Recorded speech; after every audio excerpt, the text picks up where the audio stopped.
Assalamualaikum warahmatullahi wabarakatuh.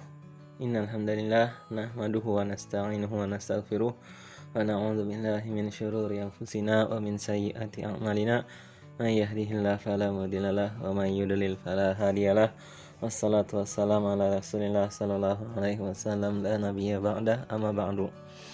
Perkenalkan, nama saya Zainal Ilmi, mahasiswa pasca sarjana UI Antasari Banjarmasin semester 3. Dalam kesempatan kali ini akan menampilkan suatu karya, yaitu pengembangan media pembelajaran dan sarananya di pembelajaran PAI.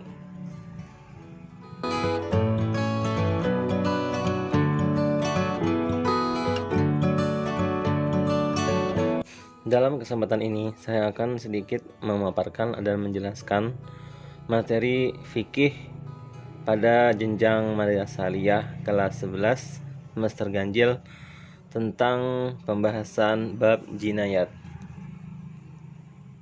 Allah Subhanahu wa taala dalam kitabnya berfirman, surah Al-Maidah ayat 45, وَكَتَبْنَا عَلَيْهِمْ فِيهَا أَنَّ النَّفْسَ بِالنَّفْسِ وَالْعَيْنَ بِالْعَيْنِ وَالْأَنْفَ بِالْأَنْفِ وَالْأُذُنَ بِالْأُذُنِ وَالسِّنَّ بِالسِّنِّ وَالْجُرُوحَ قِصَاصٌ فَمَنْ تَصَدَّقَ بِهِ فَهُوَ كَفَّارَةٌ لَهُ وَمَنْ لَمْ يَحْكُمْ بِمَا أَنْزَلَ اللَّهُ فَأُولَئِكَ هُمُ الظَّالِمُونَ.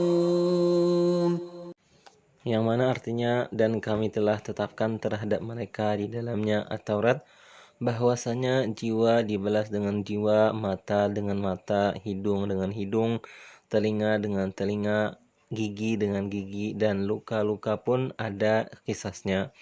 Barang siapa yang melepaskan hak kisasnya, maka melepaskan hak itu menjadi penembus dosa baginya.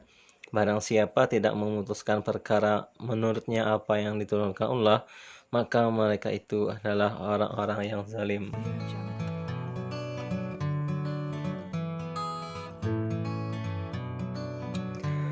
Pembunuhan merupakan dosa besar setelah syirik.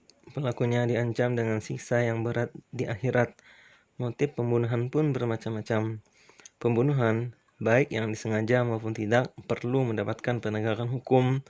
Meskipun dapat kita cermati bahwa penegakan hukum yang terjadi tidak mampu memberikan efek jera. Sering kita melihat kasus pembunuhan hanya menguap dan tidak mendapat penyesalan secara proporsional. Islam melarang pembunuhan dan tindak pidana lainnya, sehingga kedamaian dan ketentraman dapat dirasakan oleh semua masyarakat. Jadi pembunuhan tidak hanya mendapatkan siksa yang berat di akhirat sesuai agama Islam, tapi juga mendapatkan sanksi yang bermacam-macam tergantung bagaimana pembunuhan itu dilakukan.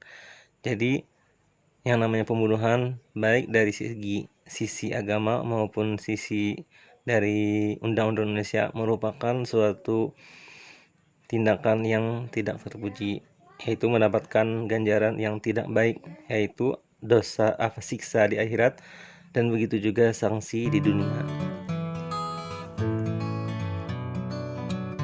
Langsung saja saya akan menjelaskan tentang jinayat, yang mana akan saya sampaikan tentang, pertama, definisi jinayat, baik itu secara bahasa ataupun secara istilah.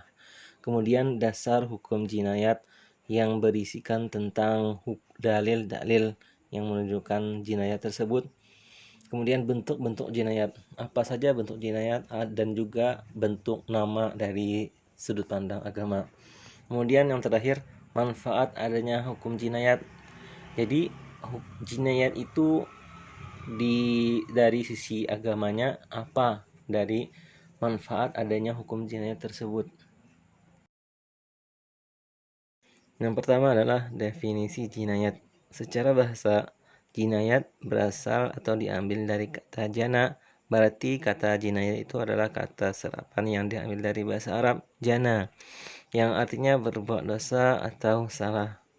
Kemudian Jinayat secara terminologi atau secara istilah menurut Ahmad Jazuli adalah larangan-larangan syara yang diancam pelakunya itu dengan hukuman had atau takzir.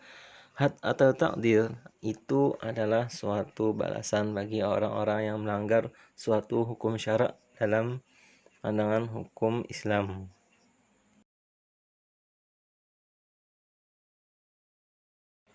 Yang kedua adalah dasar hukum jinayat. Hukum jinayat disyariatkan dengan tujuan memelihara agama, akal, jiwa, harta, dan keturunan. Ruang lingkup jinayat meliputi berbagai tindak kejahatan kriminal seperti pencurian, perzinaan, homoseksual, menuduh seseorang berbuat zina, minum khamar, membunuh atau melukai orang lain, menusuk harta orang, dan melakukan gerakan-gerakan kekacauan dan tindak kriminal lainnya. Hukum jinayat dijelaskan di dalam Al-Quran. Allah Subhanahu wa Ta'ala menghendaki keadilan dalam menegakkan hukum setiap permasalahan manusia. Hukum-hukum Allah Subhanahu wa Ta'ala yang ditetapkan di dalam Al-Quran sangat adil dan tidak menzalimi salah satu pihak. Berikut beberapa dalil tentang hukum jinayat. Yang pertama, dalil dari Al-Quran adalah pada surah Al-Baqarah ayat 178 yang berbunyi, ولكم في القصاص حياة يا أولي الألباب لعلكم تتقون. yang artinya, dan dalam kisah itu ada jaminan kelangsungan hidup bagimu, hai orang-orang yang berakal, supaya kamu bertakwa. Dan yang kedua adalah dalil dari Quran, yaitu pada surah An-Nisa ayat 65 yang berbunyi, فلا وربك لا يؤمنون حتى يحكموك فيما شجر بينهم ثم لا يجدوا في أنفسهم حرجا مما قضيت ويسلموا تسليما. yang artinya, maka demi Tuhanmu mereka pada hakikatnya tidak beriman hingga mereka menjadikan kamu hakim terhadap perkara yang mereka perselisihkan. Kemudian mereka tidak merasa dalam hati mereka sesuatu keberatan terhadap putusan yang kamu berikan, dan mereka menerima dengan sepenuhnya. Dan yang ketiga, dalil dari Al-Quran pada surah Al-Ma'idah ayat 49 yang berbunyi, وأنحكم بينهم بما أنزل الله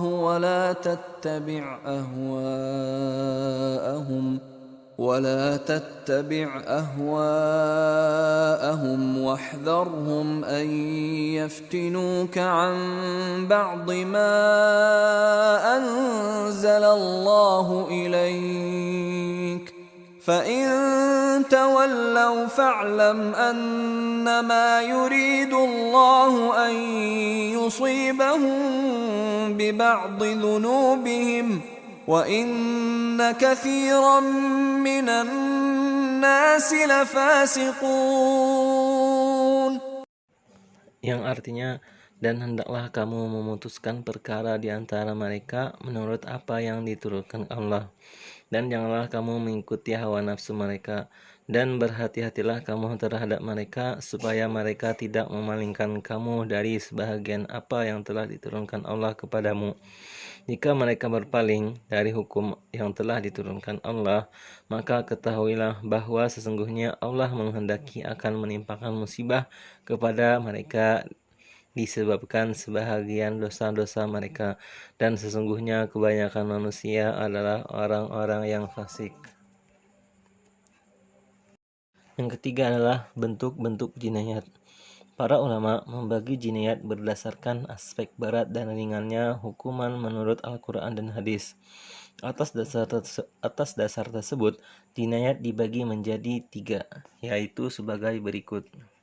Pertama adalah jinayat hudud, yaitu sanksi bagi orang yang melanggar hukum syara dengan cara didera atau dipukul, atau dilempari dengan batu hingga mati, atau rajam.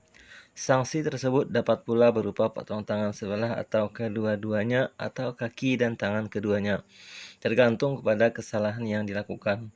Jinayat hudud sanksinya berupa had yang telah ditetapkan oleh Allah Subhanahu wa taala di dalam Al-Qur'an. Hukuman had merupakan hak Allah Subhanahu wa taala. Hukum had ini merupakan hukuman yang maksimal bagi suatu pelanggaran tertentu.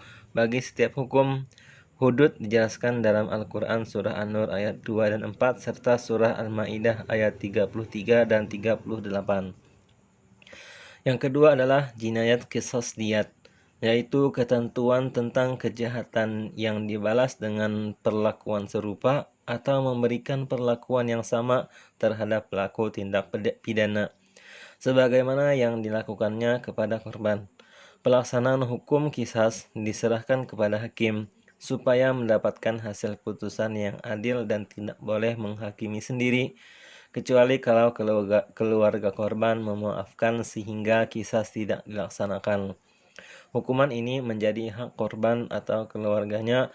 Hal ini tentu saja berbeda dengan had yang menjadi hak Allah. Jenis pelanggaran yang termasuk jarimah qisas diyat adalah pembunuhan dan penganiayaan.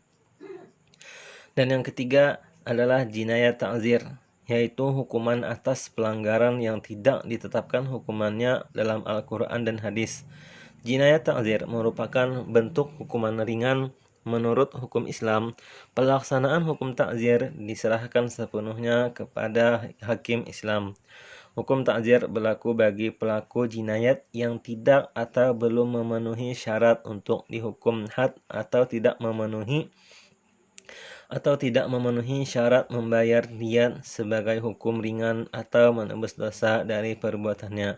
Misalnya, jinayat ta'zir ini adalah penipuan, khalwat dengan lawan jenis, non-mahram, dan bermain judi. Dan yang terakhir adalah manfaat adanya hukum jinayat. Jadi setiap hal yang diciptakan dan ditetapkan oleh Allah Subhanahu wa taala pasti memiliki tujuan, hikmah, dan manfaat bagi manusia. Tidak ada sesuatu yang telah ditetapkan oleh Allah kecuali sesuatu itu ada mempunyai tujuan, hikmah, dan manfaat bagi manusia. Walaupun sebuah takdir itu menurut satu pandang manusia merupakan musibah yang besar, tetapi pada hakikatnya pada suatu musibah yang besar pasti ada hikmah yang tersembunyi dari terjadinya musibah tersebut.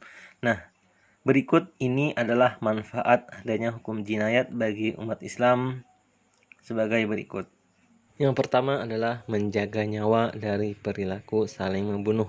Jadi salah satu dari manfaat adanya hukum jinayat adalah tersadarnya seseorang dari perilaku membunuh yang menyebabkan hilangnya suatu nyawa dari satu manusia atau satu insan. Yang kedua adalah menjaga keamanan di dalam masyarakat dari segala fitnah.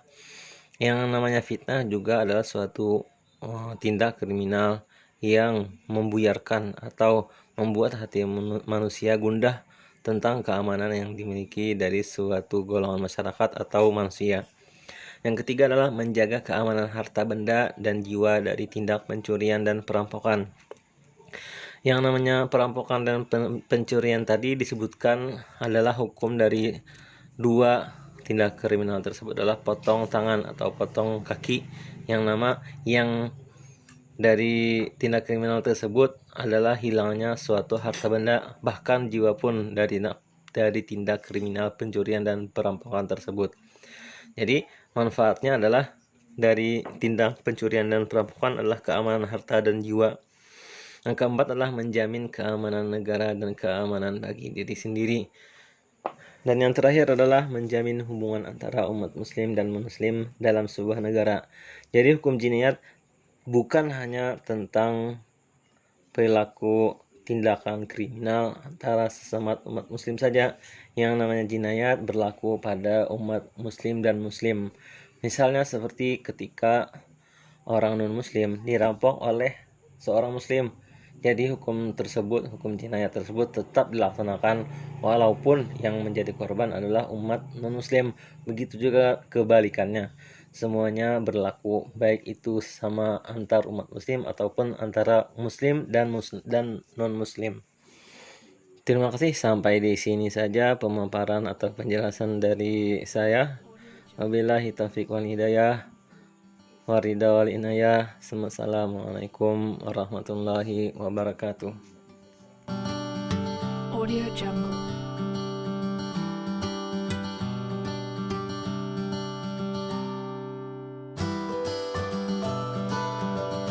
Audio Jungle.